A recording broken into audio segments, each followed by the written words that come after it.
Le nouvel esprit public, Philippe Meyer, bonjour.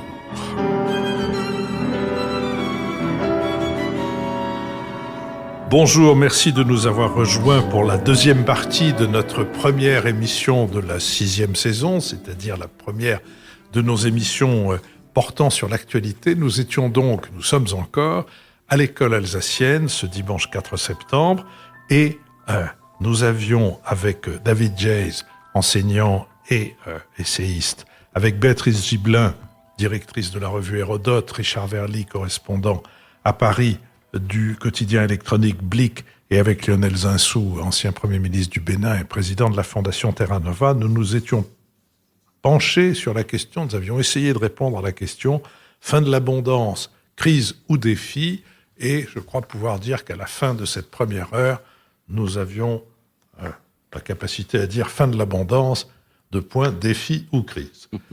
Ayant ainsi fait avancer la situation, je vous propose de passer tout de suite à la première de vos questions.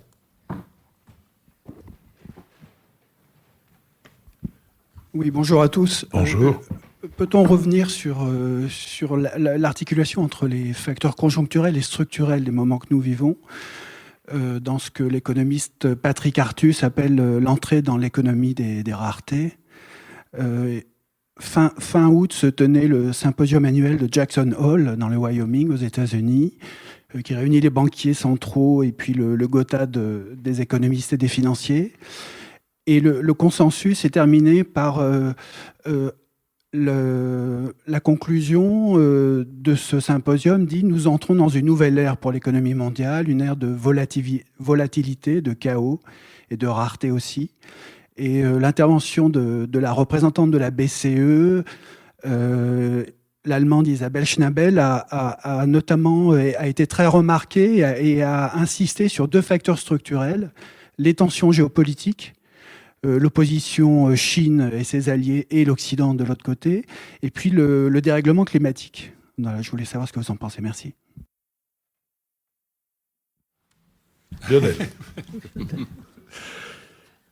Non, c'était une réunion très, très, très importante parce que parmi les moyens de maîtriser l'inflation, il y a évidemment le changement de paradigme de la politique monétaire. Donc, ça a d'ailleurs, pour nourrir l'inflation à très court terme, telle qu'on l'a subie en Europe ou dans les pays émergents, une conséquence directe, c'est que la politique monétaire américaine étant beaucoup plus dure, les taux d'intérêt étant montés beaucoup plus vite, le dollar s'est beaucoup apprécié.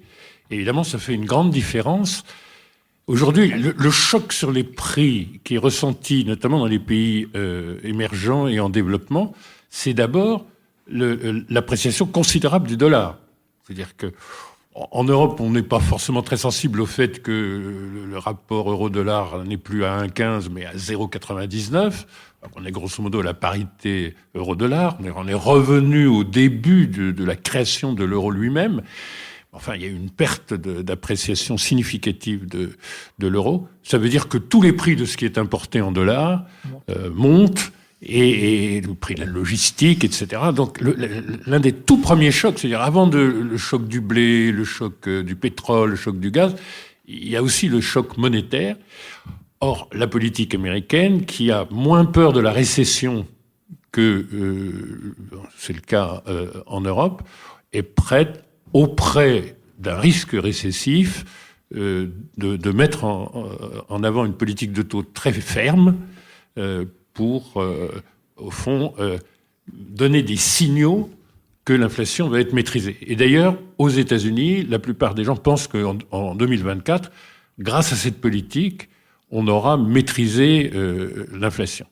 Alors en Europe, c'est un peu différent. Donc, vous savez, la BCE suit tardivement, parce qu'elle en a beaucoup plus peur d'une récession européenne qu'on en a peur aux États-Unis. Et donc, le fait que l'euro soit moins bien rémunéré fait que l'euro baisse. Et maintenant, la BCE est en train de rattraper, parce qu'elle ne peut pas non plus voir l'euro faiblir significativement plus. Et donc, si vous voulez, il se jouait à Jackson Hole le début d'une convergence, en fait, pour une politique qui ne sera plus accommodante que dans quelques pays émergents ou en développement. Et alors, par différence, regardez ce qui se passe en Chine, où la Chine baisse ses taux d'intérêt. Ou regardez ce qui se passe dans un certain nombre de pays en développement, notamment la majorité des pays d'Afrique, où on n'augmente pas les taux d'intérêt. Bon. Donc vous avez une partie du monde qui fait un pari inverse. Pourquoi ? Parce que quelque chose qui est très dangereux pour les équilibres mondiaux, c'est la non-croissance chinoise. Il y a une inquiétude que la croissance chinoise de 2022 soit de l'ordre de 3, quelque chose %, ce qui serait vraiment un renversement considérable et des problèmes politiques induits très significatifs, la rupture d'un pacte social, vous acceptez du totalitarisme, mais je vous enrichis. Enfin, donc, si vous voulez, il y a en ce moment une convergence des Occidentaux pour mener une politique qui briserait l'inflation le plus vite possible, et puis le reste du monde qui dévie par rapport à ça, et la Chine qui pose un problème de politique complètement déviante désormais par rapport à... Et ça, franchement, c'est un peu une inquiétude. Mais les États-Unis, c'est frappant quand vous rencontrez des dirigeants, qu'ils soient privés ou publics, sont vraiment dans une posture anti-chinoise et d'agressivité avec la Chine, et qui est même supérieure à ce qu'on ressent d'agressivité avec la Russie quand on est en Europe. Donc c'est vraiment une situation de tension géopolitique bien plus forte quand on la ressent à Jackson Hole que quand on la vit à Paris. Donc voilà, il se passe beaucoup de choses dans ce domaine. Cela dit, j'attire aussi votre attention sur le fait qu'il faut maintenir les flux d'épargne pour financer et la transition énergétique, et les subventions, les déficits budgétaires.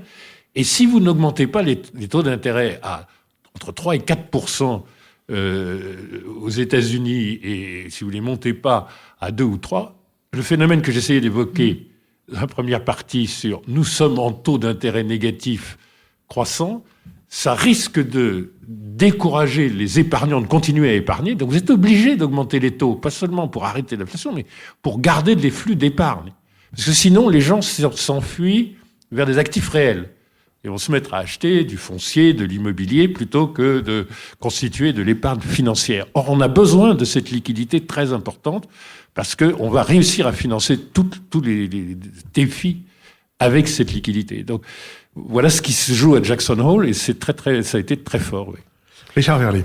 Oui, du côté conjoncturel, une appréciation politique. Pour l'instant, j'entends depuis le début de la guerre en Ukraine, on a globalement un alignement de planètes européen et américain. Ce qui est une chance pour l'appréciation commune de la crise, même si les situations sont tout à fait différentes, notamment sur le plan énergétique. Que va-t-il se passer si, au niveau de l'Union européenne, ça commence à tanguer? Et là, je regarde notamment les élections italiennes qui vont avoir lieu donc le 25 septembre. Et que va-t-il se passer surtout si Joe Biden devait être battu, si le camp démocrate devait être battu aux élections mid-term, et si la probabilité d'un retour de Donald Trump au pouvoir devenait de plus en plus proche? Et là, il y a une véritable incertitude conjoncturelle, une incertitude politique qui pourrait s'avérer dévastatrice, parce qu'il est évident que si le Parti républicain aux États-Unis, au mid-term, est en position de force, alors toute la batterie Trump va se mettre en place, elle l'est déjà, et on a bien compris que pour l'instant, tout ce que fait Joe Biden, c'est d'essayer de tuer juridiquement Trump avant qu'il ne puisse repartir politiquement.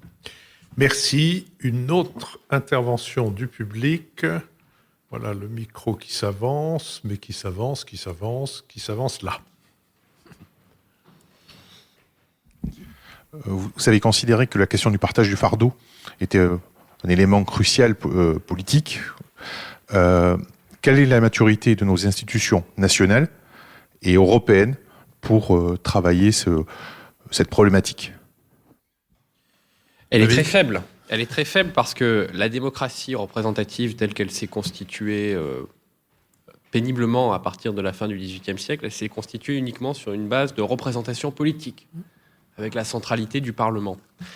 Or, il me semble qu'aujourd'hui, les compromis socio-économiques que nous allons devoir faire dans les grands secteurs de transition nécessitent une plus forte implication des acteurs et des parties prenantes. Je vais prendre juste un exemple.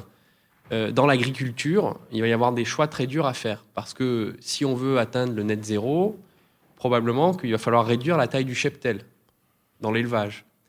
Ce qui suppose de transformer le modèle agricole. Ce n'est pas simplement de l'optimisation, des investissements, c'est une transformation des équilibres socio-économiques de l'agriculture. Il y a plusieurs façons de le faire. Soit on le fait à la façon un peu technocratique, voilà l'objectif, voilà ce qu'il faut faire, débrouillez-vous. Et donc on plonge des populations dans le désespoir. Des gens qui en plus ont un revenu médian de 950 € par mois. Prenez un éleveur de vaches laitières pour, disons, se conformer aux exigences de la transformation et de la distribution. Il a fait des investissements très lourds, des robots de traite, etc. Comment va-t-il faire les investissements de la transition de demain, alors qu'il est déjà surendetté et il a fait des investissements spécifiques très lourds. Donc, soit vous prenez le problème comme ça en disant, ben voilà, il y a un objectif, il faut l'atteindre, et puis débrouillez-vous. Et là, on va fabriquer des gilets jaunes en quantité industrielle dans tous les domaines. Et c'est, hélas, un peu ce vers quoi on se dirige. C'est-à-dire quand on dit, c'est fini les véhicules thermiques, c'est fini les passoires énergétiques, c'est fini, en tout cas, l'élevage, on ne peut plus avoir autant de têtes de cheptel, sans anticiper, sans négocier, sans réorienter, sans accompagner. On risque de faire les zones à faible émission dans les métropoles. C'est 58% des véhicules qui ne pourront plus rentrer dans les métropoles à partir de 2025. Donc, si vous voulez, soit vous dites, il y a une injonction, il y a une cible, il faut l'atteindre, et puis débrouillez-vous. Et là, les conséquences sociales sont totalement imprévisibles. Soit vous engagez un processus de négociation, puisque Lionel faisait la pub des notes Terra Nova. Il y a une excellente note Terra Nova qui a été coécrite par Pascal Canfin et Thierry Pêche sur ce sujet, qui commence tout juste à déflorer le sujet. Ça s'appelle « Gouverner la transition écologique », qui fait la part belle justement à la négociation, à la décentralisation, à l'idée du partage des coûts. Mais oui, c'est des notions auxquelles nous ne sommes pas dans ce pays de tradition très verticale, très jacobine, dont nous ne sommes pas très familiers. Et il va falloir très vite aller vers ça et surtout accepter que chacun prenne sa part. Il y a un monsieur que je respecte beaucoup, qui est Yves Perrier, qui est le fondateur d'Amundi, qui a écrit un très bon rapport récemment sur la finance verte, et qui met un peu les pieds dans le plat sur la finance aussi, qui dit, je vais dire, si on est dans une logique de partage des coûts de la transition, il va falloir que la finance s'habitue aussi à des TRI qui ne sont pas les TRI à 2 chiffres dont elle s'est gavée ces 40 dernières années, mais qui sont plutôt autour de 3-4%. Ce sont des TRI qui sont compatibles avec les limites planétaires. David, les TRI ne sont pas nécessairement une notion dont tout le monde... Non, mais des taux de rentabilité, quoi, enfin de retour... Bon... donc, ce que j'essaye de dire juste, c'est que cette question du partage de la charge, elle doit se poser démocratiquement et elle doit l'être en amont, et ça suppose de changer de gouvernance. Béatrice Gibelin. Juste une chose là-dessus, pour abonder dans ce que dit David, mais je crois qu'on n'en prend pas le chemin. Quand on voit ce qui se passe au Parlement aujourd'hui, où on est avec une majorité relative, où on a une attitude qui est d'opposition systématique et vraiment déterminée, quand on voit le côté de la NUP, une extrême droite qui essaye de se donner une respectabilité et joue un autre jeu, on n'est pas du tout dans une réflexion commune sur le partage, les évolutions, ce qu'on doit faire. On reste toujours 0 ou 1, hein, c'est tout bon ou tout mauvais, et toute tentative où on essaye d'avancer là-dessus, on est aussitôt traité de collabo avec Macron ou d'irresponsable, voilà. Mais je trouve que ce qui se passe même en ce moment à l'Assemblée nationale me laisse pas très très optimiste pour aller vers des solutions démocratiquement pensées, discutées et partagées. Lionel Zinsou. Oui, moi je suis moins pessimiste que Béatrice sur la tragicomédie du débat parlementaire, mais si vous voulez, il n'y a aucun suspense. Où vous faites payer les citoyens comme contribuables, et vous augmentez les impôts, vous allez du coup automatiquement augmenter l'épargne de précaution pour pouvoir payer plus d'impôts, vous allez entrer dans un système de récession. Et donc, tous les gouvernements sont en train de vous dire paradoxalement, tout ça va coûter très cher, mais je vais continuer à baisser les impôts. Mais pour une raison très simple, c'est pour ne pas enclencher un phénomène qui va finir par de la stagflation, en fait. Il s'agit de maintenant, l'obsession, c'est éviter la stagflation. Donc en fait, vous n'allez pas beaucoup passer par l'impôt. Donc vous allez passer par tous les mêmes citoyens, mais à travers l'épargne. Et dans le cas français, pas mal de l'épargne de l'extérieur, ce qui est assez pratique. C'est-à-dire que, comparé à des Italiens, comparé à des Allemands, nous utilisons plus pour la dette publique, en fait, l'épargne de l'extérieur et moins l'épargne intérieure. Donc vous allez faire contribuer tous les gens qui trouvent raisonnable de financer 300 à 400 milliards de bons du Trésor, d'obligations du Trésor français, et qui sont japonais, coréens, etc. Donc c'est assez bien pensé. Donc c'est l'épargne, dont l'épargne de l'extérieur. Nous allons répartir comme ça internationalement un peu. Et alors, évidemment, les gens, à ce moment-là, vont avoir un discours de pathos sur le thème « Nous sommes en train de faire payer nos enfants ». En fait, c'est eux qui vont devoir rembourser. Et en fait, quand vous demandez aux gens, dans votre génération, ou dans celle plus âgée, la mienne, vous avez vraiment beaucoup souffert de payer les dettes de vos parents, mais ça n'est jamais arrivé. Jamais. La dette publique française rapportée au PIB dans l'après-guerre, là vous êtes après-guerre du Covid et vous allez rentrer dans l'après-guerre de l'Ukraine. Bon, mais la dernière grande après-guerre, on en est sorti avec plus de 200% du PIB en dette. À la fin de la 4e République, on était à 28%. C'était les 30 glorieuses. Ce qui rembourse la dette, c'est la croissance et l'inflation, on l'a dit tout à l'heure, et c'est pas les nouvelles générations. Donc, ne craignez rien. Les gens vont vous expliquer. Vous êtes en train de passer le fardeau à vos enfants et aux petits-enfants. Les malheureux vont se réveiller à la maternité avec 10 ou 20 000 euros de dette sur leur tête. Non, franchement, ils ne paieront jamais. Donc, au fond, nous sommes en train de répartir le fardeau vers l'avenir. Mais il y a des gens qui trouvent raisonnable de prêter à 2%, 3-4% de taux d'intérêt, la recommandation de David, mais c'est pas mal. C'est le taux d'intérêt c'est le taux de rendement de l'immobilier. En fait, par exemple, la foresterie, ça a à peu près, si vous voulez reboiser complètement la planète, ça a à peu près le rendement de l'immobilier. C'est très bien. Les gens sont très contents, même quand il y a 6% d'inflation, d'obtenir des rendements protégeant une partie de leur épargne à 3-4%.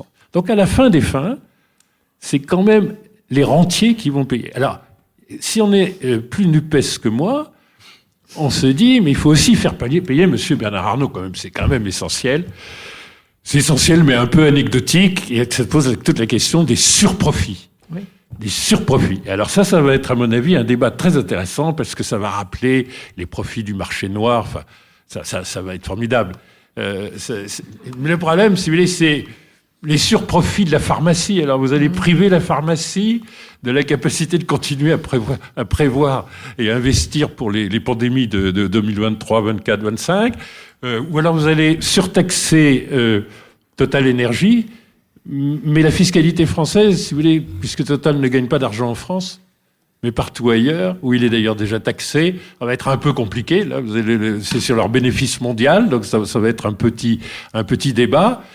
Mais c'est quoi, si vous voulez, vous allez surtaxer l'hôtellerie, là, qui fait la plus belle année de son histoire en 2022.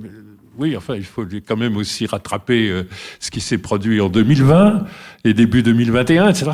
C'est un débat qui va être formidable, donc je crois qu'on n'en tirera rien.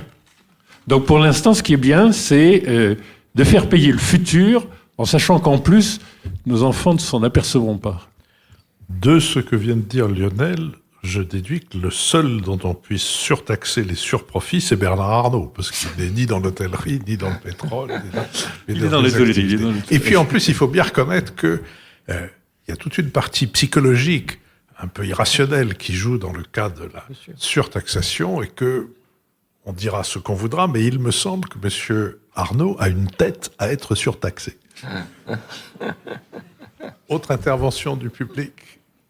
Oui, c'est tout là-haut. Ne vous cassez pas la figure, madame. Merci. Bonjour. Oui, vous avez beaucoup parlé et grâce à vous, on a bien compris donc les difficultés structurelles dans lesquelles on est et qu'il va falloir affronter pour ce changement d'état d'esprit et ce changement culturel pérenne. Mais beaucoup vous en avez parlé pour les difficultés venant de la France. Est-ce que vous trouvez qu'il y a un pays dans le monde qui est plus en avance que la France ou qui a des initiatives intéressantes dont on pourrait s'inspirer pour traverser cette évolution qui est devant nous? La Suisse, Richard? Non, pas la Suisse. Est-ce que quelqu'un a une réponse? La Scandinavie, peut-être. Non, mais vous avez des pays où vous avez une réduction des inégalités. Bon, la France est tout près d'être dans ces pays, mais enfin, c'est quand même plutôt danois, plutôt suédois, plutôt bon. Donc, la Scandinavie a au moins cette capacité de réguler les inégalités, de les faire régresser, qui a le meilleur mix énergétique, qui est allé le plus vite dans la transition, et qui n'a pas eu de problème ni de maîtrise technologique, ni de problème financier. Et le Danemark est considéré, d'ailleurs avec le Maroc, en termes d'énergie renouvelable, comme très en avance. Vous avez un certain degré de consensus notamment au Danemark, assez frappant. Ça résout pas du tout tous les problèmes. Il y a aussi une extrême droite danoise, mais un populisme danois, un populisme d'extrême droite suédois. Enfin, c'est pas un miracle, mais en termes de fabrication d'un consensus, pour le Conseil de refondation du président Macron et autres initiatives démocratiques, ça va être intéressant de regarder ce que font les Scandinaves. Oui, la Scandinavie. En plus, Béatrice vient de nous dire que c'était de plus en plus agréable parce qu'il faisait de plus en plus chaud. Richard Verly. Je mettrais juste un petit bémol sur la Scandinavie. C'est qu'on a une situation géopolitique interne qui a changé, puisque avec une immigration qui est montée très très rapidement, surtout à la demande avec l'accueil des sociodémocrates, et on a des tensions qui sont extrêmement importantes aujourd'hui, avec des extrêmes droites qui sont très, très à l'offensive, et avec des politiques, y compris chez les sociodémocrates, qui sont sur des politiques d'arrêt qui se voudraient brutales de cette immigration. Donc le consensus, tout le monde il est beau, tout le monde il est gentil et on accueille, est quelque chose qui, à mon avis, est un peu dépassé. Et ce qui est préoccupant, il y a des élections prochainement en Suède, c'est comment les écologistes se retrouvent avec des taux une intention de vote qui est entre 4 et 5%. Et alors qu'ils se trouvent complètement marginalisés dans un débat qui, logiquement, devrait les mettre dans une position beaucoup plus importante, car ils sont accusés d'association avec les sociodémocrates sur une immigration qui s'est trouvée massive et qui pose un certain nombre de problèmes. Bon, alors il y a le Bénin. Il y a le Bénin, à mon avis, c'est mieux. Richard Verly. Oui, quelques mots sur la Suisse, qui n'est évidemment pas la solution, mais il y a deux choses intéressantes, je trouve. Et vu les questions qu'on vient de se poser à propos de la France, on pourrait quand même regarder de ce côté-là. D'abord, et ça ne vous étonnera pas de ma part, la démocratie directe est quand même, il faut le rappeler, un très bon moyen d'associer les populations au changement. Alors malheureusement, assez souvent, les populations ne veulent pas changer, donc elles refusent les changements. Mais c'est intéressant quand même sur deux points. D'une part, ça oblige le gouvernement, en l'occurrence le gouvernement suisse, à formuler clairement, précisément, concrètement les engagements. Parce que quand vous allez devant le peuple sur des votations, c'est-à-dire sur des référendums, vous devez expliquer les choses très précisément. Sous-entendu, vous ne parlez pas d'abondance biblique, mais vous parlez de choses beaucoup plus concrètes que les gens peuvent comprendre, et quelquefois ça fait du bien, surtout dans un contexte où vous devez les associer à des ruptures. La deuxième chose, c'est que la démocratie directe est quand même un très bon régulateur de décision. Je prends un exemple récent, le gouvernement suisse a décidé d'acheter des avions de chasse américains F-35 ultramodernes et très chers. Eh bien, il y a une initiative populaire pour contrer ce choix. On ne sait pas encore l'avenir de cette initiative, mais au moins c'est dans le débat. Et au moins, le gouvernement est quelque part tenu en laisse d'une certaine manière par le peuple. Et je trouve que pour ma part, c'est pas une tout à fait mauvaise chose. La deuxième, par contre, le deuxième caractéristique qui est plus inquiétante, c'est que le consensus helvétique qui continue d'exister, encore une fois, petit pays, 8,5 millions d'habitants, très haut niveau de vie, etc., il existe aussi, il faut bien l'avouer et l'admettre, parce que la Suisse n'est pas dans l'Union européenne. Et ça, je dois dire qu'il faut quand même toujours le rappeler, c'est-à-dire qu'elle a gardé au fond, même si c'est assez souvent de la forfanterie, parce qu'en réalité, sur le plan législatif, la Suisse importe énormément de législation européenne, mais le fait est que cette souveraineté nationale, et j'ai entendu récemment David parler beaucoup de la nation devant les assises du MEDEF, eh bien, ça aide à forger un consensus plus facilement que quand on est noyé dans un grand ensemble qui est l'Union européenne, dont on ne connaît pas toujours les contours et les horizons de décision. S'il n'y a plus de questions, et ça semble être le cas, je sens d'ailleurs que les estomacs parlent, je vous remercie tous d'avoir participé à cette émission. Je remercie Laurie Galigani et Christian Sori de l'avoir enregistré. Je vous donne rendez-vous donc, puisque ce que nous venons d'enregistrer sera diffusé mercredi. Est-ce que je pourrais avoir un peu de silence à la table ou bien qu'est-ce que c'est que ce désordre insensé? Richard, je pense, comment se porterait la Suisse s'il n'existait pas l'Union européenne? La réponse à la question est géographique. La Suisse est au milieu d'une construction politique qu'elle a évitée tout en y étant associée. Donc la question, au fond, ne peut pas se poser. C'est tout c'est tout l'art helvétique. C'est que quand vous êtes placé où vous êtes, vous pouvez vous permettre de ne pas être membre. J'étais déjà comme ça sous la Seconde Guerre mondiale.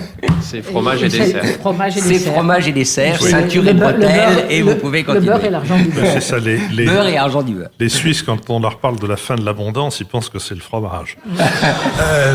Tout le monde vient de constater que j'étais totalement débordé dans la maîtrise de cette émission, donc je renouvelle mes remerciements. Je vous donne rendez-vous dimanche pour le prochain Nouvel Esprit Public.